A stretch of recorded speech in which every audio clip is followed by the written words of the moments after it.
Bienvenue dans Tous Danseurs, le premier podcast dédié 100% à la danse. Merci de partager ce moment avec nous. Moi, c'est Dorothée. J'aime saupoudrer ma vie de soleil et je porte en moi la passion de la danse depuis l'enfance. Tous Danseurs, c'est une conversation avec un acteur de la danse d'aujourd'hui et de demain. On y parle de toutes les danses. Un temps suspendu pour découvrir des parcours insolites de femmes et d'hommes qui vivent passionnément danse, des artisans du mouvement. Danseurs et athlètes, costumiers, chorégraphes, metteurs en scène, musiciens, chercheurs, des créateurs et ouvriers de la danse. Dans l'ombre ou la lumière, ils sont tous en mouvement, tous artistes, tous danseurs. Le podcast est disponible sur de nombreuses plateformes, alors abonnez-vous pour ne pas manquer de nouvelles rencontres autour de la danse. Et surtout, n'oubliez pas de laisser un mot doux ou une note 5 étoiles sur iTunes ou Apple Podcast. Ah, j'oubliais, n'hésitez pas à m'écrire sur l'Instagram Tous Danseurs si vous avez des questions. Aujourd'hui, je reçois Marie-Agnès Gillot, danseuse étoile légendaire et soliste de For Gods Only, au Théâtre du Rond-Point du 28 novembre au 7 décembre. Marie-Agnès raconte ici sa vie de danse, son rôle intime de l'élu, dans une version du Sacre revisitée par Olivier Dubois. On l'écoute avec joie. Ce podcast a été réalisé en partenariat avec les équipes du Rond-Point. Bonjour Marie-Agnès. Bonjour. Merci de m'accorder ce moment, ce lundi matin. Comment vas-tu ? Très bien. Je suis dans les tâches ménagères. C'est une sorte d'entraînement aussi. Une sorte d'entraînement avec le corps, différente. Alors pourquoi tu as choisi la danse comme espace pour être au monde ? Je sais pas si je l'ai choisie. Peut-être qu'elle m'a choisie en fait. Et qu'est-ce qu'elle t'a permis ? Enfant, je pense pas qu'on décide vraiment de ce qu'on veut faire. C'est plutôt les parents qui vous y mettent. Mais après, ça a été une histoire d'amour de toute ma vie et un moyen d'expression intégral pour moi. Et ça m'arrangeait aussi que ça soit pas parlé, parce que quand j'étais petite, j'étais une enfant très très timide. Donc c'était aussi, ça me convenait totalement, quoi. Et elle t'a permis de découvrir quoi ? Sur toi, sur la relation avec les autres, sur le monde ? La danse ? Ouais. La danse, c'est un langage universel, donc on est souvent plus comprise par des mouvements de corps que par la parole, en fait. Et la Marie-Agnès que tu as rencontrée par la danse ? Je pensais pas être aussi caméléon, en fait. Les gens me proposaient des rôles, j'étais là, mais comment c'est possible qu'ils voient ça en moi ? Je me disais, non mais ils se trompent, je pourrais jamais interpréter ça ou ça. Et en fait, ils avaient raison. Se prenant au jeu, c'est tellement drôle de se décupler et d'être tellement de personnages. C'est ça qu'elle t'a permis d'être multiple par la danse ?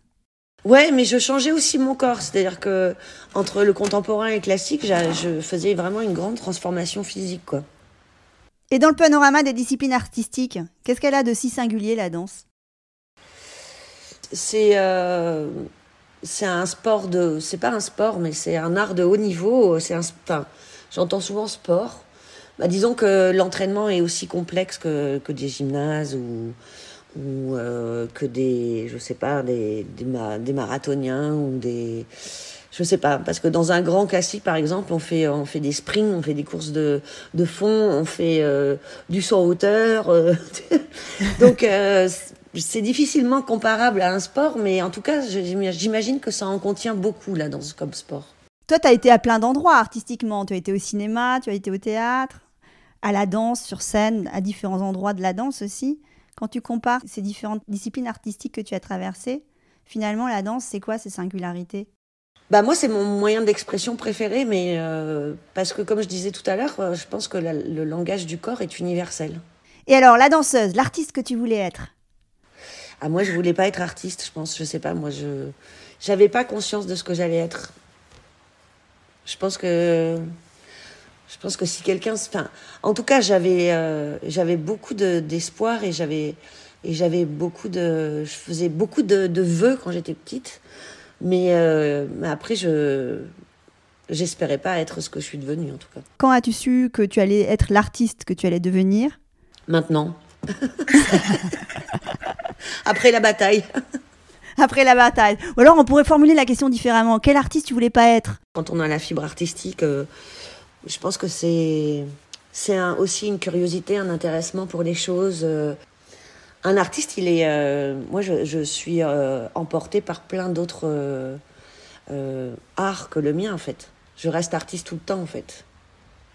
Et c'est pour ça que j'ai eu des opportunités pour faire d'autres choses. Mais en même temps, je pense qu'il n'y a qu'en France où on cloisonne autant Parce que je serais née en Amérique, il n'y aurait eu aucun problème. Là, à chaque fois, on me dit, t'as fait du cinéma, t'as fait du théâtre, t'as fait des clips pour les artistes, t'as fait ceci, t'as fait des œuvres pour les musées. Mais en fait, tout ça, c'est la même branche, c'est le même arbre, en fait. C'est moi. C'est juste que, voilà. Ouais, si je peux me comparer à quelque chose, je suis un arbre, donc j'ai plusieurs branches, quoi. Et pourquoi tu crois que toi, on t'a permis d'être cet arbre-là en France? Ben, je sais pas, parce que peut-être j'étais convaincante, je sais pas. Caméléon, multiple. Est-ce que tu as pris des décisions particulières pour arriver à être à cet endroit? Non, j'ai pas vraiment pris de décision. Moi, je suis quelqu'un j'ai entendu tellement de choses sur moi, mais moi, je suis hyper disciplinée, hein. J'entends rebelle, punk, je suis là, waouh, sympa. Mais alors, Sortir du cadre. C'est pour vous, mais enfin, je pense pas que beaucoup de personnes auraient enduré ce que j'ai enduré, quoi. Pour ça, il faut être discipliné. De toutes les vies de danse que tu as traversées, quels sont les moments, les instants que tu as plaisir à retraverser? Tous, en fait. Moi, j'ai aimé. J'étais obligée d'aimer pour danser, moi. Je pouvais pas danser si j'aimais pas. Donc, même si au départ, j'aimais pas quelque chose, je trouvais toujours le moyen de l'aimer. Donc, mais une des plus belles choses, je pense que c'était quand même quand j'étais enceinte, où mon fils était, où je pouvais le sentir. Et donc, c'était quand j'étais avancée dans ma grossesse. Et où j'avais l'impression qu'il se mettait comme il pouvait pour que je puisse tenir mes ampleurs de lever de jambes. Ou j'avais l'impression qu'il se mettait dans un coin, qu'il se disait, je vais me prendre un coup de grand battement, ça va me faire du bien. Je sais pas, il y avait une espèce de danse en moi qui interagissait avec moi. Et c'était incroyable, en fait. Un écho de toi dans ton ventre? Ouais. Et donc, de ces vies de danse, qu'est-ce qui s'est imprégné durablement en toi? Qu'est-ce qui reste? Je sais pas. Je sais pas si ça reste. C'est ancré, hein, en fait. C'est ancré? Ça t'a modelé? Ça t'a fait grandir? Bah, ça fait ce que je suis aujourd'hui, mais je suis toujours danseuse, de toute façon. Donc, il n'y a pas de fin pour l'instant. Il y a des choses que tu aimerais oublier?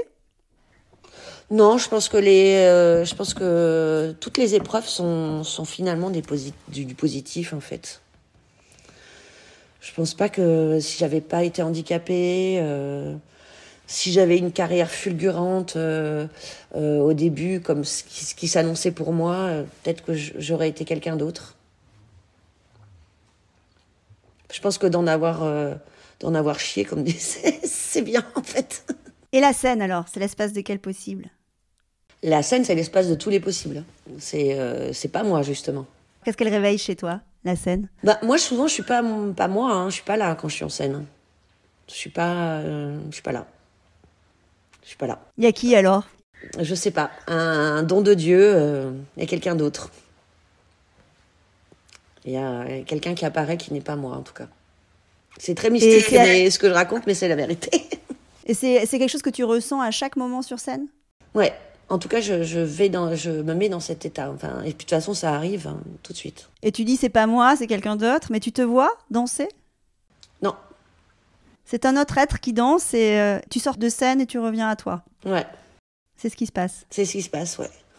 Et donc, l'idée de faire spectacle, quand tu entres sur scène, tu dis, je convoque en fait cet état.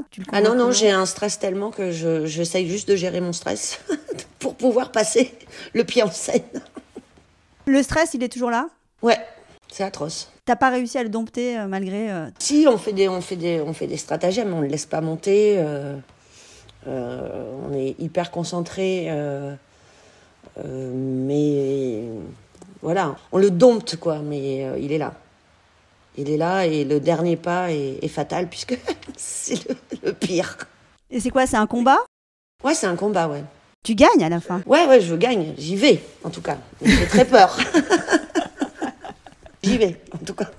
Au Théâtre du Rond-Point, tu es la soliste de la prochaine création d'Olivier Dubois, je dirais même la déesse de cette création au Théâtre du Rond-Point du 28 novembre au 7 décembre. Ouais. Le regard là qu'il pose sur toi, d'artiste absolu, c'est limite de l'ordre du divin, par la forme de l'élu qui est incarné par ce samouraï. Comment ça résonne pour toi, ce regard qu'il pose sur toi? Moi, je m'en rends pas trop compte, en fait. C'est son récit écrit, mais on n'a pas travaillé dans ce... Enfin, si, on a appelé toute ma mémoire sur certaines choses de ma carrière, mais en tout cas, il me parle pas comme si j'étais une déesse. Hein. Je vous rassure. Il me parle bien comme quelqu'un d'humain. Il a beaucoup d'admiration pour toi. En tout cas, c'est ce qui est écrit dans le pitch de présentation. Ouais. C'est comme ça qu'est né ce projet? Oui, et en fait, j'ai eu instinctivement envie de travailler avec Olivier, alors qu'il est vraiment très très loin de ce que je connais en contemporain. Et peut-être plus, il se rapproche plus de mes expériences théâtrales, plus de Pipo del Bono peut-être, mais en danse, c'est vrai qu'on est assez loin. Et t'avais envie qu'il t'emmène où? Ah, moi, je suis une vraie pâte à modeler, donc je n'ai pas de wish, je n'ai pas de wish list. Je suis là pour être utilisée et justement et me découvrir souvent. Et tu dis que vous avez procédé en commençant par accumuler de la matière, des souvenirs? Ouais. À convoquer... convoquer des fantômes. C'était assez troublant, assez intéressant de savoir qu'est-ce qui sort de mon corps après 40 ans de carrière comme ça instinctivement en fait. Quelle phrase chorégraphique? Qu'est-ce qui va ressurgir? Qu'est-ce qui est resté en fait après toutes ces années? Et justement aujourd'hui tu arrives à le dire, ce qui reste, parce que ça faisait partie de mes questions. Qu'est-ce qui s'est imprégné durablement? Ouais, c'est vrai que c'est beaucoup de femmes en fait, beaucoup de Caroline, beaucoup de Pina, beaucoup de Pite. Caroline Carlson. Ouais, pardon, Caroline Carlson, Pina Bausch, Crystal Pite. Beaucoup de Matsek aussi. Voilà, instinctivement, c'est ce qui ressort de mon corps, en fait. C'est cette gestuelle-là qui s'est accumulée, des feuilles, et des strates. Et aussi en classique du Pierre Lacotte. C'était un exercice assez intéressant de savoir ce qui sortait de mon corps comme ça, sans réfléchir. Qu'est-ce que le corps a emmagasiné et qui se souviendra à vie, en fait? Donc, c'est peut-être pas les choses les plus belles ou les plus démonstratives. On n'est plus dans la démonstration. C'est vraiment ce qui me reste, en fait. Et le corps le transforme? Ah non. Le corps le fait... Le restitue? Ouais, le restitue comme une vraie machine, en fait. L'union de vos deux êtres, toi, Olivier, ça vous amène où sur ce solo? C'est très compliqué de vous expliquer la pièce. Hein. Parce que j'ai beaucoup de personnages en moi, ça revient au caméléon. Il y a beaucoup de schizophrénie aussi. Mettre des mots dessus, c'est... Il y a l'image de ce samouraï aussi, Céleste. Ouais, oui, quelque chose vraiment d'ancestral, en fait. Le samouraï, ça n'existe plus. Quelque chose de passé, quoi, en fait, aussi. D'éternel? D'éternel, ouais. Après, moi, je suis pas quelqu'un qui a un regard... je m'auto-analyse pas quand je fais une pièce, parce que sinon, ça voudrait dire que j'ai un ego surdémesuré. Donc, je laisse... Non, mais je laisse... Enfin, je veux dire, c'est un autre exercice, quand même, de juger ce qu'on vous propose, quoi. Donc là, en fait, qu'on me demande... Enfin, je suis pas à ce niveau-là encore. Quand je l'aurai peut-être fini la pièce, je vais avoir un regard sur moi différent. Pour l'instant, je suis à la donner, donc j'ai pas ce recul, en fait. Je pense que c'est comme un acteur quand il est en plein milieu de son film, lui demander ce que c'est difficile, en fait. Et le fait d'être à nouveau seul sur scène? C'est un exercice aussi, hein. Moi, je préfère être beaucoup, moi. Hein. Moi, j'ai toujours aimé le groupe, hein, mais bon. Après, c'est pas moi qui demande à danser seul. Hein. Moi, j'avais presque dit, Olivier, tu veux pas faire un duo? Non, c'est un solo. Bon, ok.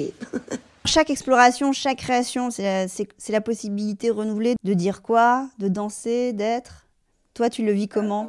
Moi, je pense que à chaque fois, c'est une lecture de moi qui est différente. Justement, non, je reviens à ce que je dis. C'est une découverte de moi-même par rapport à quelqu'un qui imagine des choses de moi auxquelles je ne pense pas, en fait. Donc, c'est des lectures d'un être, en fait. Et qui peut-être pas le pape à moi, en fait. Hein. Mais c'est pas grave, je suis là pour le jouer. Par exemple, Olivier peut projeter des choses sur toi? Je pense que tous les chorégraphes projettent. Hein. C'est normal. Enfin, sinon, ils seraient pas chorégraphes, en fait. Et les premières surprises de votre collaboration? Des choses que tu n'imaginais pas faire ressurgir. Alors, tu parlais de la matière dansée qui est arrivée, qui était l'imbrication de gestuelle de Caroline Carlson, de Pina Bausch et de Matsek, etc. Mais est-ce qu'il y a eu d'autres surprises comme ça dans ce travail exploratoire? Ouais, il y avait plein de choses aussi plus théâtrales, où souvent, c'est vrai qu'on n'est pas... Enfin, en tout cas, à l'opéra, moi, j'ai beaucoup utilisé la voix avec Matsek, avec Après je locage et tout ça, mais utiliser la voix aussi, c'était un exercice. Même si j'aime beaucoup, justement, la radio, les podcasts, tout ça, c'est quelque chose que j'aime, la voix. Mais c'est vrai que je ne l'ai pas souvent employé, quoi. Donc, il y aura un petit peu de voix. Il y aura un petit peu de voix, ouais. Tu parles, tu chantes, tu poses des mots. Vous allez voir. On va voir, on va découvrir. Et le costume de samouraï, qu'est-ce qu'il induit sur la gestuelle? Il est contrainte, il est espace de liberté? Ah non, en fait, c'est pour ça que j'enlève couche après couche, parce qu'au départ, je pèse tellement lourd. Et pourtant, Morgane Schreiber, elle a trouvé du cuir végétal, tout ça, parce qu'on voulait aussi que ça soit respectueux, toute la bande d'ailleurs. Hein. Donc, il y a vraiment des procédés incroyables pour ce costume, qui est très respectueux et très vertueux, mais il n'en fait qu'à la fin, il est quand même lourd et que je peux pas bouger avec, quoi. Donc, malgré tous les stratagèmes de Morgane, c'est quand même c'est quand même une aventure, ce costume. Il a permis de trouver des ailleurs, des subterfuges pour danser malgré tout, malgré le poids, malgré... Non, malheureusement, quand on est gêné, on est gêné. Hein. L'idée, c'est de s'en débarrasser. Ouais. Et c'est la première fois que tu travailles avec Olivier Dubois? Oui, c'était très intéressant. C'était vraiment une aventure enrichissante. Il est très généreux, il est très humain, il a une force de conviction aussi très impressionnante. C'était encore une autre découverte de moi, quoi. Et t'as des envies d'ailleurs encore? Ah bah oui, moi toujours. Hein. Des rêves qui fourmillent? J'ai plus trop de rêves, mais j'ai des envies encore. De danse toujours? Ouais. Ou ça pourrait être d'autres formes artistiques? Ça pourrait être d'autres formes artistiques, comme je l'ai déjà fait. Ouais. J'aime bien l'art en général. Hein. Donc, en vieillissant, je ne vois pas que mon corps pour exprimer ce que j'ai envie. Et donc ça veut dire quoi, ça? Ça veut dire que je pourrais retourner aux arts plastiques, ou chorégraphier sur les autres, ou encore, pour ce qui reste... Non, j'ai mes partenaires anglais qui viennent de me créer un trio. Donc ils veulent encore danser avec moi. Je leur ai dit, dépêchez-vous les gars, parce que j'approche des 50 ans, on va pas danser pendant 100 ans là. Hein.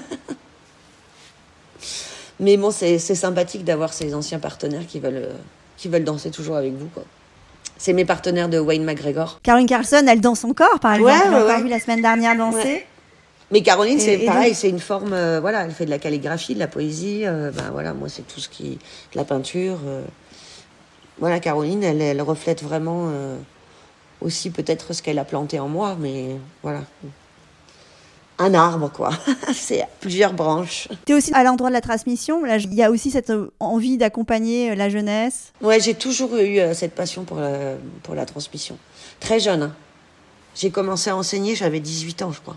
Pourquoi c'est si important? C'est important parce que la vérité, malheureusement, à l'heure actuelle, il n'y en a pas beaucoup qui la détiennent. Je trouve qu'il y a beaucoup de charlatans en danse. Parce que souvent, c'est vrai que les étoiles, elles pratiquent pas trop la transmission. Elles prennent plus des positions de pouvoir. Et c'est très important, en fait, de transmettre la vérité. De transmettre le bon chemin. Et c'est beaucoup d'efforts, beaucoup de patience. On reçoit pas beaucoup. Donc c'est pas un métier aussi gratifiant qu'Étoile, quoi, ça c'est sûr. C'est important pour toi d'y être? Ouais. C'est une forme de responsabilité? Ouais, de générosité surtout aussi. De transmettre un idéal de danse? Un idéal de danse, ça n'existe pas, mais de transmettre la danse, ouais. Et dans cette interaction-là, toi, qu'est-ce que tu rencontres? Qu'est-ce que tu y trouves? Beaucoup d'enrichissement personnel parce que en fait, je suis obligée de trouver le moyen de faire comprendre à l'autre le chemin propre pour y arriver. Et quand on a des corps qui sont plutôt difficiles, je sais pas, c'est comme un problème, quoi. C'est des maths, quoi. J'adore. Il faut trouver la solution, quoi. De trouver la solution. Ouais. Il y a cet exercice-là, cette forme ludique, en fait, Ouais. du jeu. Ouais. Bon, on obtient beaucoup plus avec l'humour, le jeu, qu'avec enfin, comme moi, j'ai été élevée avec la discipline, la dureté et tout ça, on va plus vite avec le rire. Hein. C'est le genre de professeur que tu es ? Ouais, je suis pas très autoritaire. Mais j'ai déjà beaucoup de résultats et je suis très heureuse de mes élèves. Il y a une forme de fierté. Ouais. Et donc d'être à tous ces endroits, à l'endroit de la transmission, de la création, de l'interaction avec les différentes palettes artistiques, finalement de tous ces endroits-là, là où tu es le plus à l'aise, c'est où ? Partout. Partout. C'est le fameux caméléon. Ouais. Il y en a pas un que tu as envie de pousser encore plus fortement ? Non. Non, mais par contre, ils sont importants. Il faut qu'ils soient là. Il faut qu'ils soient tous là. Ouais. Ça serait encore remettre les gens dans des cases. Je veux pas de cases, moi. J'en ai marre des camemberts du Trivial Poursuite. On peut être bon dans tout, quoi. Ça existe. Hein. On peut être bon dans tout ? Enfin, dans tout ce qu'on aime et dans tout ce qu'on ressent, oui, forcément. Enfin, parce qu'il y a beaucoup de travail derrière. On peut pas être bon en tout, dans tout. C'est pas ce que je voulais dire. Mais dans tout ce qu'on entreprend, on peut être bon, oui. Si on le fait avec engagement, avec passion, avec cœur, c'est ça ? Avec sérieux, avec recherche, avec du temps. Pas une surprise Kinder, quoi. Et par exemple, là, le solo qui arrive, c'est une chose avec laquelle tu vis tous les jours. Comment tu le travailles ? Comment tu le parfais ? Comment tu le façonnes ? Pour moi, c'est une pièce difficile. Donc, c'est comme il y a des rôles qui sont plus ou moins durs à porter. Là, c'est une pièce dure, moi, je trouve. Pourquoi ? Parce qu'elle, émotionnellement, elle est lourde, en fait. Elle convoque beaucoup de choses en moi. Et puis, de mourir, c'est des choses qui me sont intimes. Mourir, c'est jamais facile, je veux dire. C'est parce qu'elle parle beaucoup de toi ? Oui, je sais pas pourquoi elle est lourde comme ça à porter cette pièce, mais elle est dure en tout cas. Parce qu'elle parle de l'intime ? Elle parle de l'intime, elle parle du deuil, elle parle des gens disparus. Et comme ma vie a été après l'opéra une succession de drames, c'est lourd. Ouais. Mais elle est pour toi nécessaire ? Bah bien sûr, comme tout acte artistique, elle est toujours nécessaire. C'est quelque part une rébellion de porter les choses aussi lourdes. C'est comme conjurer le sort, en fait, c'est ça ? Ouais. Ouais. Un rituel. Un rituel, ouais. Une vie de danse, Marie-Agnès, c'est quoi pour toi ? C'est juste une vie de femme. C'est ta vie de femme à toi ? Ouais. Qui quoi ? T'allais dire quoi ? Juste une femme qui danse, c'est une vie de femme. Mais tout est mouvement dans la vie de toute façon, donc tout est mouvement. Merci Marie-Agnès. Tout est danse. Parce que tout est danse, tout est mouvement, tout est danse. Ouais, exactement, ouais. J'ai hâte de venir te voir au Théâtre du Rond-Point pour partager ce rendez-vous avec toi. Merci beaucoup. Merci Marie-Agnès. Bonne journée. Voilà, clap de fin. À très vite pour refaire danser les mots ensemble le temps d'une conversation. Merci d'avoir passé ce moment avec nous. Et n'oubliez pas, nous sommes tous danseurs. Le podcast est disponible sur de nombreuses plateformes, alors abonnez-vous pour ne pas manquer de nouvelles rencontres autour de la danse. Et surtout, n'oubliez pas de laisser un mot doux ou une note 5 étoiles sur iTunes ou Apple Podcasts. Ah, j'oubliais, n'hésitez pas à m'écrire sur l'Instagram Tous Danseurs si vous avez des questions.